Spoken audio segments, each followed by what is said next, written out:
Hello everybody, my name is Mridul and I am an alumni of NIT Warangal. Today I am going to present a lecture on the topic which is analysis of harmonics due to nonlinear core at no load. Now this is a topic of transformer for electrical machines in electrical engineering for gate. Okay, so this topic is a small topic for electrical machines, but it's an important topic. And most importantly, why I'm doing this video for this particular topic is the theory for this topic is not available in most of the standard books, for example Vimra or Kothari. So it's difficult for us to find the theory for this particular topic. So before I go to this topic and what is the analysis and what is the harmonics and what is the nonlinear core or no load, I will expect that we have little bit basics of the magnetizing characteristics of a core of say transformer. So before I start this, let us first of all discuss what is magnetizing characteristics. So for a core, so when I say magnetizing characteristics for a core, we understand the relation between the B and H, okay, or in other words, we know what is B and what is H. Now B is flux density, okay,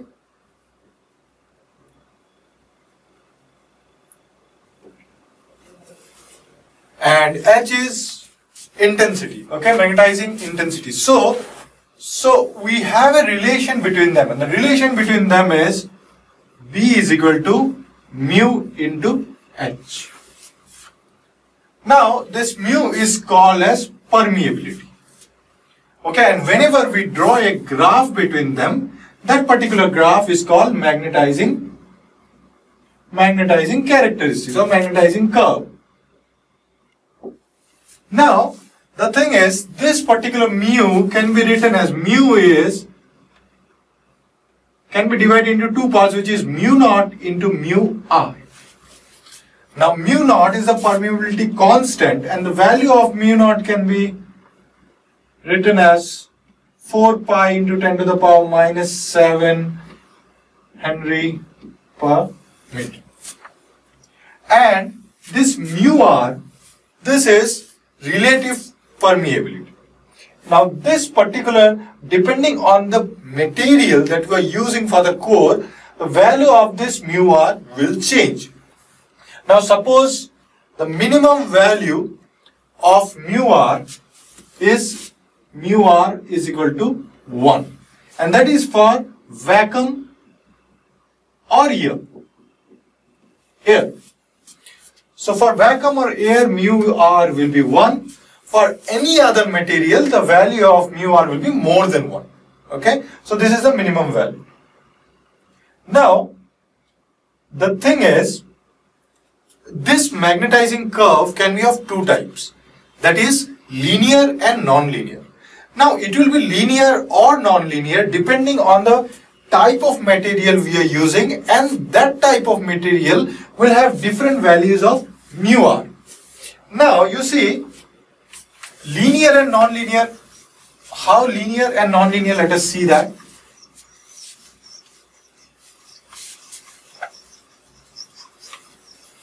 Now linear relationship we know is nothing but y is equal to mx type of relationship. In mathematics we have studied that y is equal to mx type of relationship is called linear. That means the relationship will be something like that, and the slope will be m, and this is my y-axis, this is my x-axis. Now similarly, if I can represent B is equal to mu naught into mu r into h as y is equal to mx, then it will be linear only when mu naught and mu r, both of them are constant. Mu naught is anyways a constant, so that means if mu r is constant, then I will have linear relationship between B and H. And it is it happens for air or vacuum, diamagnetic substance, diamagnetic substance, paramagnetic substance.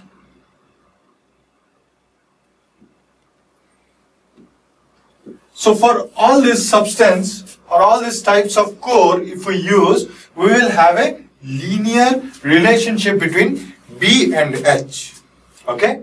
Now, if we have this core as a ferromagnetic substance, then what happens is, this mu r is no more a constant. Okay? This mu r is no more a constant. Mu r is not constant for ferromagnetic substance. What happens is the mu r value increases as my current increases, okay, or my H value increases.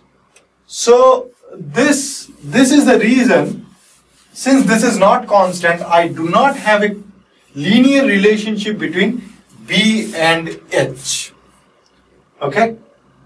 Now the thing is, you might be thinking, so what is the difference that it makes? The difference that it makes is the relationship, as the relationship is not linear, it will have an effect on AC analysis, which we will see later. For now, let us see what happens. Since this is nonlinear, what will be the curve? That means if I keep on increasing my H, suppose this is H and this is B. If I keep on increasing my H slowly, what will happen is my B will increase, and then at a certain point it will reach a maximum value,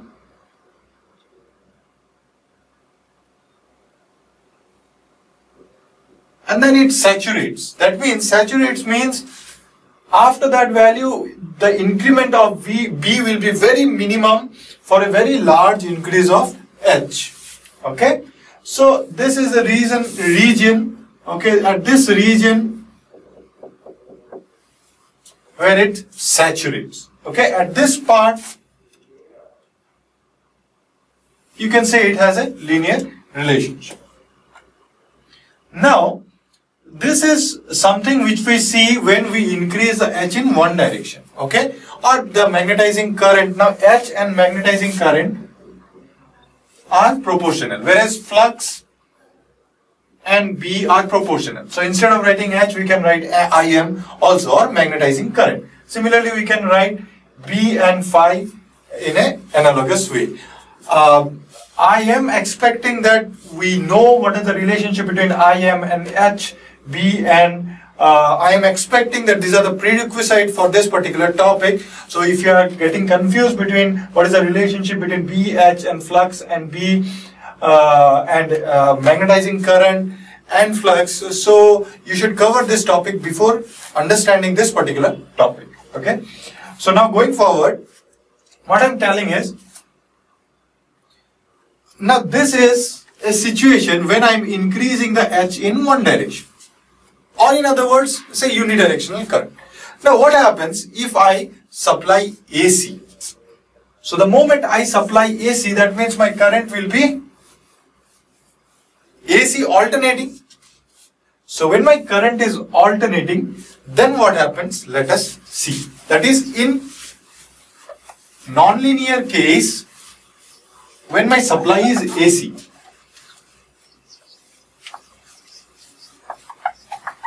now this is where our topic starts slowly. That means whenever we will supply AC supply, okay, to nonlinear core. Nonlinear core means ferromagnetic core. Okay, what will happen then? So you see,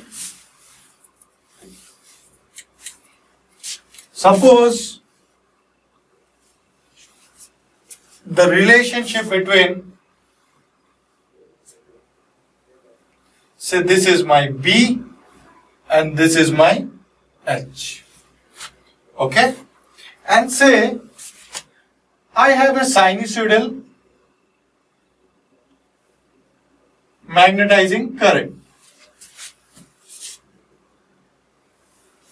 So if I have a sinusoidal magnetizing current, I will have a sinusoidal H. Now, let us divide this particular H into 4 parts. Let us say up to here,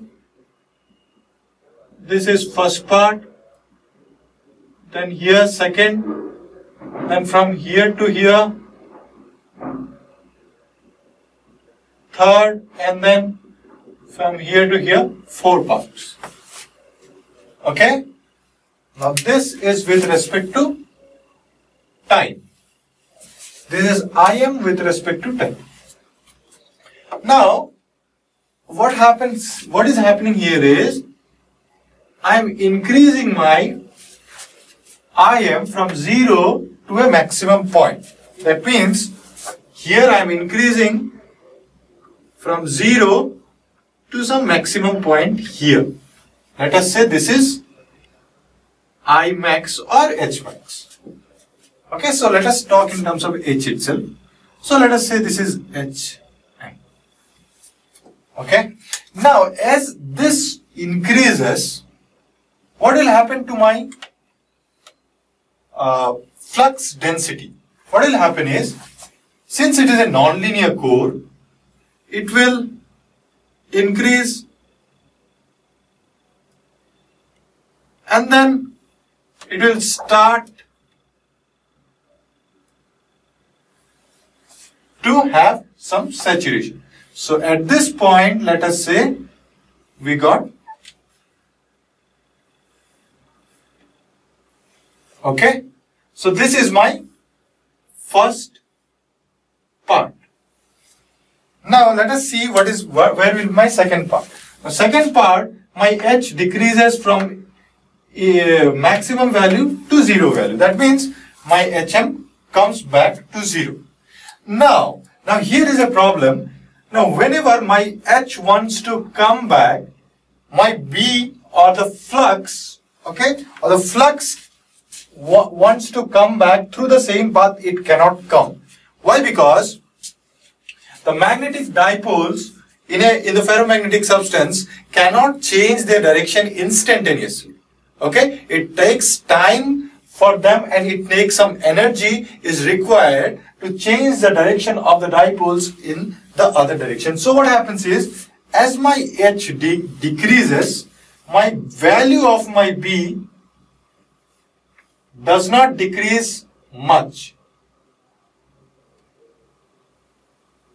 That means my H is decreasing, but the value of B has decreased only this much. It has decreased less. Okay?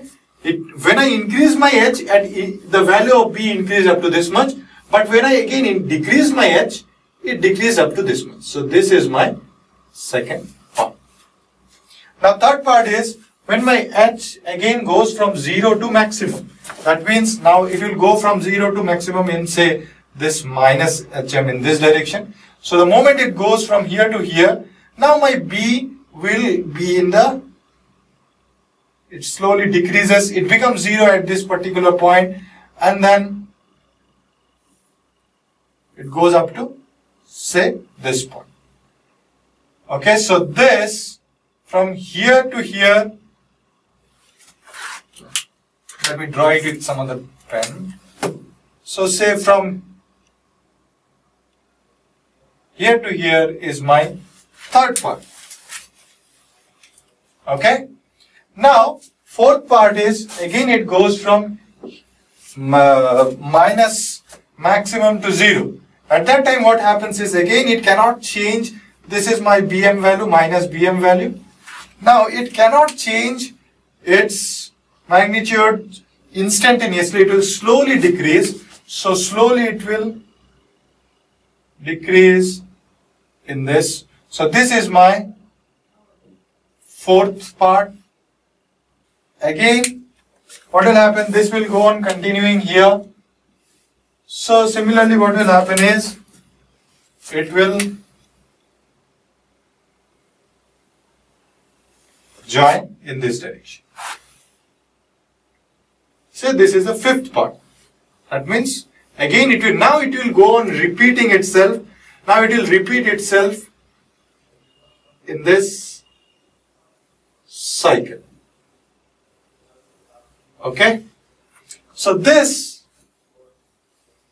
is the magnetizing curve for a nonlinear core when we have an AC supply. Okay? Now this loop is also called a hysteresis loop, and I don't want to go into the details of this particular loop because that is a different topic again. What I want to concentrate here is the shape of this loop. Okay? And depending on this shape of this particular loop, okay, what will happen, what is the effect on my flux as well as my magnetizing current. So that is where I want to concentrate. Now see, this shape is not going to change for this particular ferromagnetic core. Now what will happen is, what happens exactly is, you see, my magnetizing current can be sinusoidal or can be non-sinusoidal. Okay? Now when it happens, we will see later.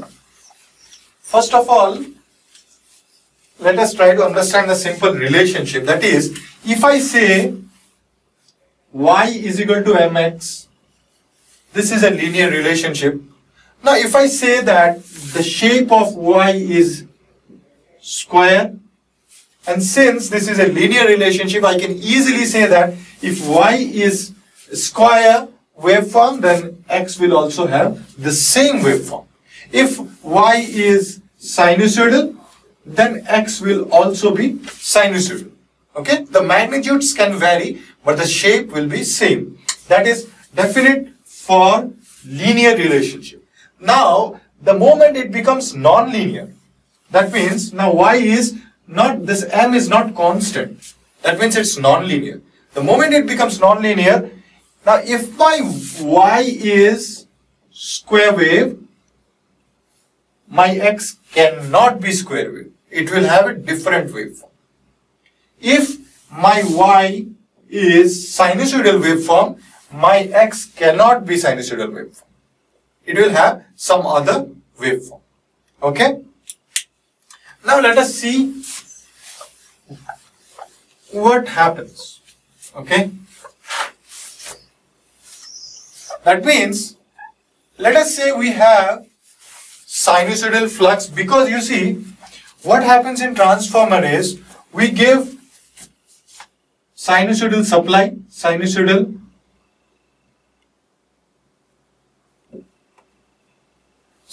supply is given, and from that sinusoidal supply, we expect that we will have a sinusoidal flux. Okay, a sinusoidal flux will be induced. We will have a sinusoidal flux. Now, if our flux is sinusoidal, say,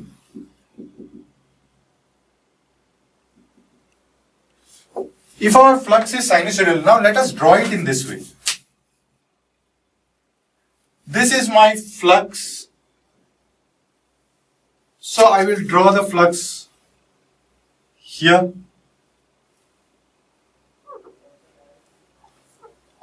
I can draw it. Okay. Say my flux is sinusoidal. Let me draw it with black. So this is my BM here. So this is, say this is my flux which is sinusoidal. So if this my flux is sinusoidal, what will be the shape? What will be the shape of my HM? This is my HM. So let me draw it here. So how can I draw it? Now I know that this is my BH curve. So according to the BH curve, now the shape of the BH curve cannot change. So if my flux is sinusoidal and I have a nonlinear relationship of B and H, so if my B is sinusoidal, let us say, or flux is sinusoidal, then my magnetizing current or H cannot be sinusoidal. Now what is the shape? Let us find it out from the curve itself. So how to find it out? You see, this is the curve of B with respect to time. So we will draw the curve of H with respect to time. In this axis, we can draw it. So what we will do is, we will just see at this point, it is increasing from here to here. So what is the point here? So since it is flux is positive, okay, and it is increasing from here to here, what is happening is, this is going from here, and it is coming back here. And then as it is, that means let us say here, in this way. This point is this, okay. So I can just say that my H is positive. So, and this point, say 1.2, 3, 4, 5. So let us draw the respective points. So this is 1, and this is 2, this is 3, this is 4, and this is 5. So just let us point. So these are the 1, 2, 3, 4, 5. These are the 5 points. Similarly, this is 6, 7, 8, 9, say. So in this way, this will be my 6. So this is my 6 point. This is 7. This is 8. And say this is, sorry, this is 7. This is 7. And say this is 8 and this is 9. That means,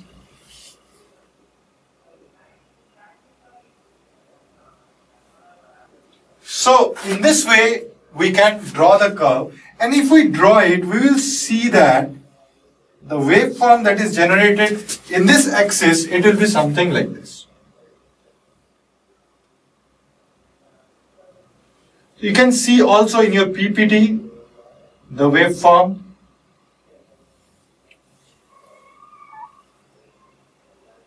So the waveform that will be generated for the magnetizing current, if my flux is sinusoidal, will be something like this. Okay? Now this particular waveform is called a Peaky waveform. Okay? So this particular waveform is called Peaky waveform. Similarly, what will happen? Now the other case is, if my magnetizing current is sinusoidal, what will be the shape of the flux? So I have already said that if I have a nonlinear relationship, if y is sinusoidal, x cannot be sinusoidal, or in other words, if x is sinusoidal, y cannot be sinusoidal. That means, now if I have a sinusoidal curve for h, now what will be the shape of flux? So in that way, or flux, or what will be the shape of B, flux density. So again, if we draw it in this way, we will see that we will have a waveform in this way. This is for IM, and for B, it will be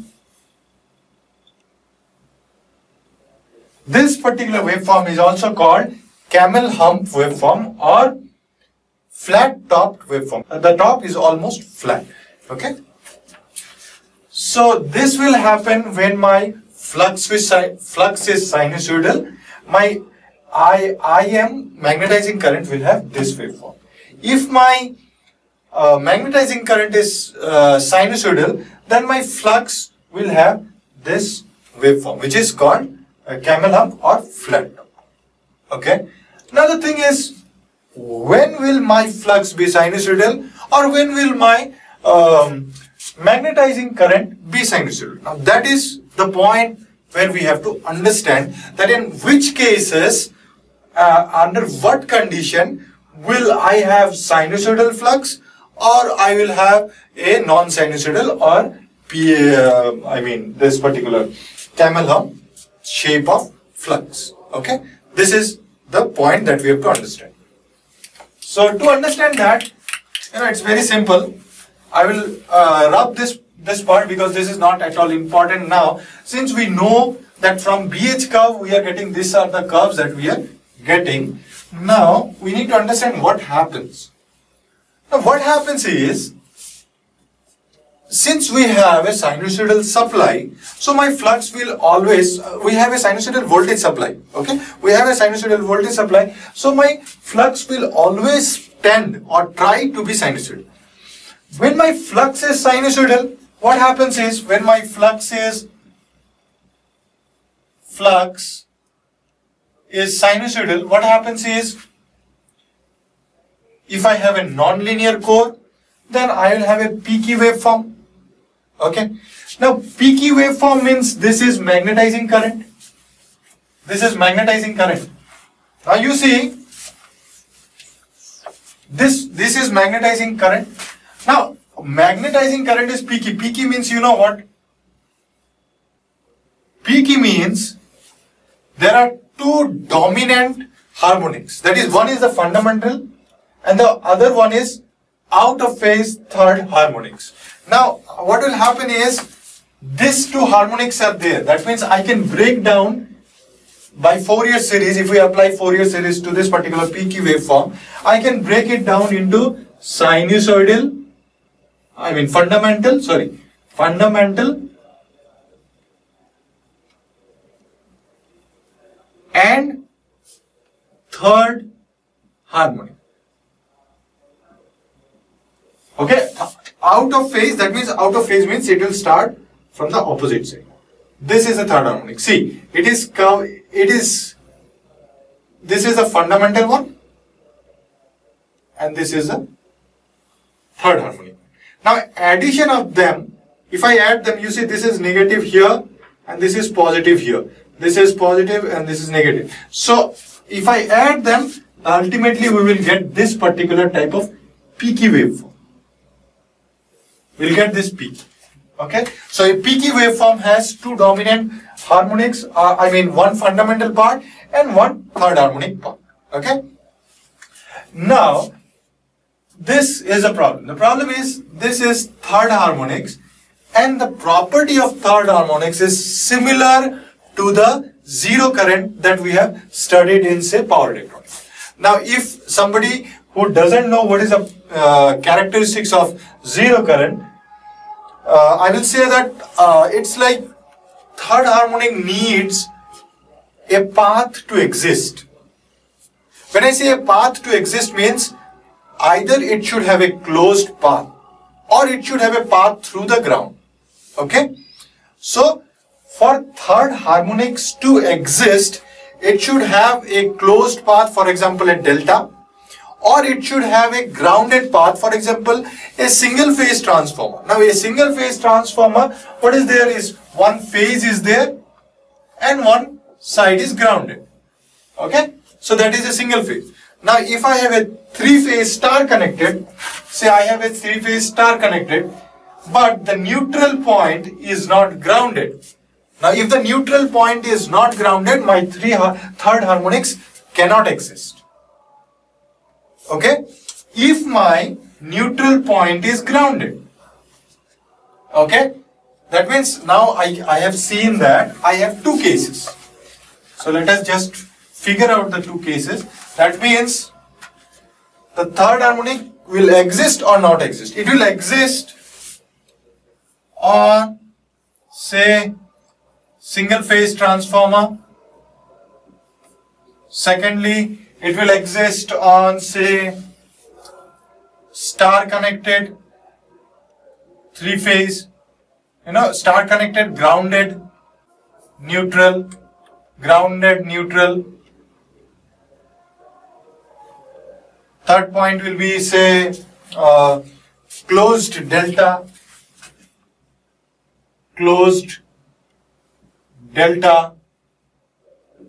So these are the type of connections where third harmonic will have a path.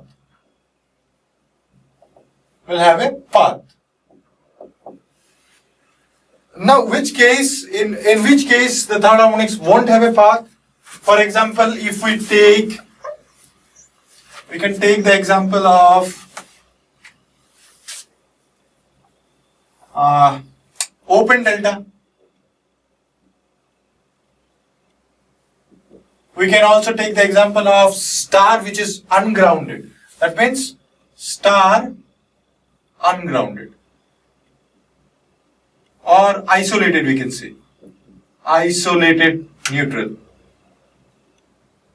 That means in this way the star is not grounded. So what happens? Okay, so let us see first of all for this particular case. For this particular case, when the third harmonics can exist, when the third harmonics can exist, this is the case. That means we will have a sinusoidal voltage supply, due to which we will have a sinusoidal flux. And if we have a sinusoidal flux and third harmonics can flow, we will have a peaky magnetizing curve. Peaky magnetizing curve. That means this particular case. Okay. So if I have a sinusoidal flux, that means if I have a path for the third harmonics, my flux will be sinusoidal. As simple as that. That means in this particular case, my flux can be sinusoidal. Flux will be sinusoidal. Now, if my flux is sinusoidal, then the induced EMF. Now, induced EMF is d phi by dt, or derivative of this sinusoidal flux. Okay, so that means if I have a sinusoidal flux, the derivative of this will also be sinusoidal. That means the EMF which is induced is also sinusoidal. Sinusoidal EMF induced. So this is a pretty simple case, okay, when my third harmonics can exist. Now the typical case is if my third harmonic cannot exist. So if my third harmonic cannot exist, that means my third harmonic has no path to flow. Now if my third harmonic does not have any path to flow, so what will happen is the third harmonic won't exist in magnetizing current. So in the current there will be no third harmonics. So if there is no third harmonics, what is left is only fundamental part. Okay, and if I have only fundamental part, that means my magnetizing current now becomes sinusoidal. Now if my magnetizing current becomes sinusoidal, then my flux shape has to change, because I have already seen that my BH curve cannot change. So from the BH curve, if my magnetizing current is sinusoidal, my flux will become flat topped. So it will be flat topped shape, flat topped shape for flux, or B. That means it will be something like this. So now again, this flat topped is nothing but it's actually the flux also has a third harmonics. That means this will be my fundamental. I will have a fundamental, or in other words I can do it here. That means there will be a fundamental and there will be in phase third harmonics. That means now addition of these two will make this. Okay. So now if the flux has a third harmonics, okay, or the shape is here. So this is not much important whether the flux has third harmonics or not. That means in the core the flux should have a third harmonics path. So let's not go there in that particular thing. What we should actually see here is that now if I have no path for the third harmonics magnetizing current to flow, my flux will be of this particular shape and my flux will have third harmonics now. Okay. Now the EMF which is induced, EMF, phase EMF, now phase EMF which is induced is nothing but d phi by dt. Now d phi by dt, now my flux is not sinusoidal anymore. So if it is not sinusoidal, what will happen is my phase EMF, if I differentiate this particular graph, what will I get is a peaky waveform again. That means my phase EMF waveform will become peaky. Okay, so this is something which we should note it down. Okay, that means for this particular case, what will happen is my flux will be flat top, and thus my phase EMF will be peaky. Okay, phase EMF is peaky. That means now phase EMF will have third harmonics. Okay. Now if my phase EMF has third harmonics, that is fine. But my line harmonics, line EMF. My line EMF will become sinusoidal,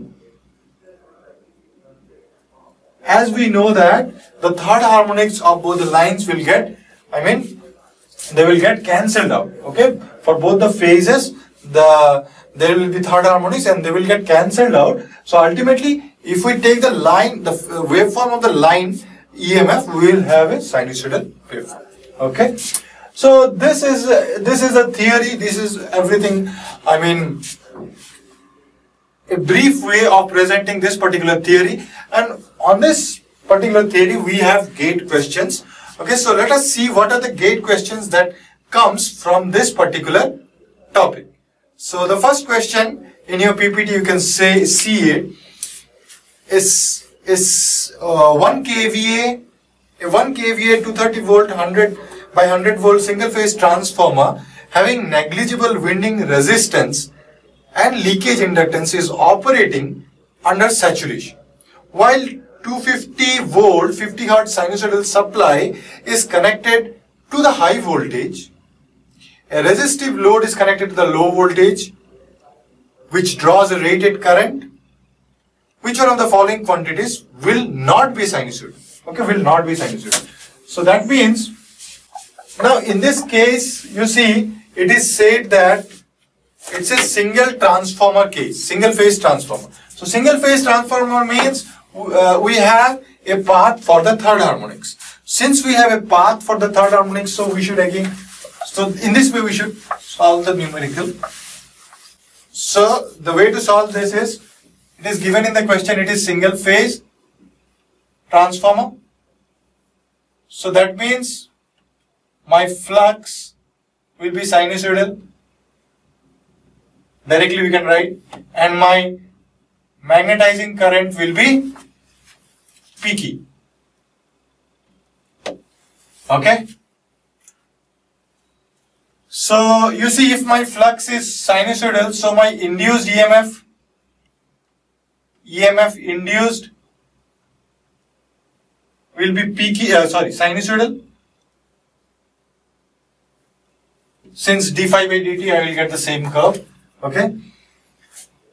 That means when I say sinusoidal, some of you think that sinusoidal means sine curve only.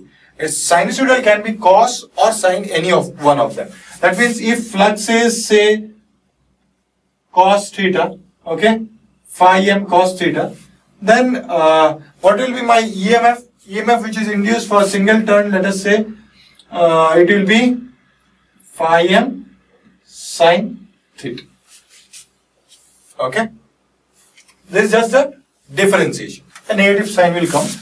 I'm just ignoring that. So what I'm saying is both of them are sinusoidal. Whether it is cos or sine, both of them are sinusoidal. Shape is sinusoidal. Now my flux is sinusoidal, IM is sinusoidal, EMF induced is sinusoidal in the secondary.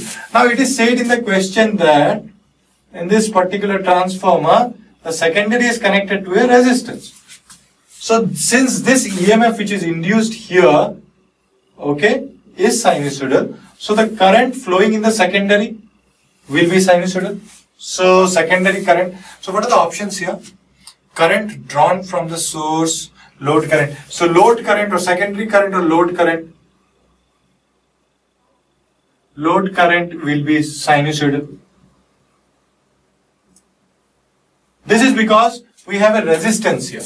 Since we have a resistance, the shape of the EMF induced as well as the current, EMF and current will have the same shape. Okay? And what else? So you see, magnetizing current is Peaky, load current is sinusoidal. So what will happen to the source current? Now we know that my source current, this is my magnetizing current, and say this is my load current IL, okay, or I2. Now this will be IL dash, and this will be my source current IS. Now the source current is nothing but say IM plus I load. Now see, I load is sinusoidal but IM is not sinusoidal. So since Im is not sinusoidal, this Is or the source current shape will be corrupted. That means it will change, the shape will be distorted. Okay, that means in this particular options, if you see, option A is voltage induced in low voltage winding. So voltage induced is sinusoidal. So option A is not correct. Option B is core flux. Core flux is sinusoidal, we know. This is also not correct. C option is load current. Load current is also sinusoidal, we know. So this is also not correct. Last option is currents drawn from source or the supply current. Okay, so supply current or source current will be non-sinusoidal. So the answer will be option D, which is current drawn from source. Okay, so see, this particular question is a direct application of this particular theory. Similarly, we have one more question in 2009, and here you see, okay, so this is the diagram which is given in this particular question, and it is said that it is a star delta transformer shown, and it is excited on the star side. Okay, it is excited on this star side with a balanced 4-wire 3-phase sinusoidal voltage supply of rated magnitude. The transformer under no load. Okay, so first question is, with both S1 and S2 open, the core flux waveform will be. So again you see, this side is open, this side is open. So this is a case of star ungrounded and open delta case. Here the secondary is delta and it is open. So third harmonic magnetizing current cannot flow in this particular circuit. So if third harmonic current cannot flow, that means what will happen is, directly I can say that my magnetizing current will be sinusoidal. So if my magnetizing current is sinusoidal, what will happen is, my flux waveform will become flat topped or camel hump shape. Okay, so here the options, if you see, first option is sinusoidal at fundamental frequency, which is not right. B option, flat top with third harmonics, that will be our answer. So B option, which is flat top. Now flat top with third harmonics, I have already told you that flat top is nothing but, it's a mixture of fundamental flux plus in phase. That means this is the fundamental and this is the in phase line. Now addition of these two will make this particular, addition of these two will become this. Okay, so that's why option B will be the answer. C, Peaky will not be the answer. D, none of this will not be the answer. Now coming to the second part of this question, it is said that when S2 is closed, that means they have closed this S2. Okay, and S1 is open. They have kept this S1 open. The current waveform in the delta winding will be, what will be the current waveform in the delta? Current will be flowing in this particular delta circuit if this S2 is closed, because EMF will be induced here, and if EMF is induced, then current will be flowing. Now they are saying, they have given 4 options, that is sinusoidal at fundamental frequency, flat top with third harmonics, only third harmonics, none of this. So what will be the answer for this? Now this is again an application question, but the concept is same. We know that the EMF that will be induced in this particular circuit will have third harmonics in that, because this is an open delta case. Okay, the magnetizing current has no path. Magnetizing current has no path to flow. So the flux will be of flat top. That is why the EMF which is induced will be Peaky. Now EMF is Peaky. Now say this is EA, this is EB, and this is EC. Now current will flow. Now all of them say are connected in series, because you see this is a delta connection, and in delta connection is something like this. Okay, this is EA, this is EB and EC. So current will be, IA will be due to EA plus EB plus EC by some impedance. Okay. Now you see EA, EB and EC can be broken down, since these are Peaky waveforms. Now these Peaky waveforms can be broken down into two parts. One will be the fundamental part and one will be the third harmonics part. See, the fundamental part will be in 120 degree out of phase for each of them. So what will happen is, the fundamental part, when I do the EA plus EB plus EC, then I will get 0. Whereas for third harmonics, see, for the fundamental the phase difference is something like this. Whereas these are the fundamental parts. Whereas for third harmonics what happens is, all of them are in the same direction. This is the third harmonic EA, EB and EC. Okay? So the third harmonic part EMF exists only, whereas the fundamental part becomes 0. Okay? So the current that will be flowing will be only because of the third harmonics. So the current will only contain only third harmonics. Okay? So current will not be peaky or flat top. Okay? Current won't be peaky in this particular case. Okay? So the answer will be only third harmonics, which is C option. So you see, this question is again an application of the topic what we have studied, with some basics, where this particular part is a basics, where we should know that in delta, when we add a fundamentals, okay, EA plus EB plus EC is equal to 0. So this particular part is a basic part which we should apply in this particular question, or else this is using the same concept that we have studied in this particular topic. So in this way you can get many other questions from this particular topic, and I hope that this particular session will help you in getting a good grasp from this particular topic, and hope so you get a question, you will be able to solve it in GATE, in your further GATE exam. Okay, with this I conclude my topic. Thank you.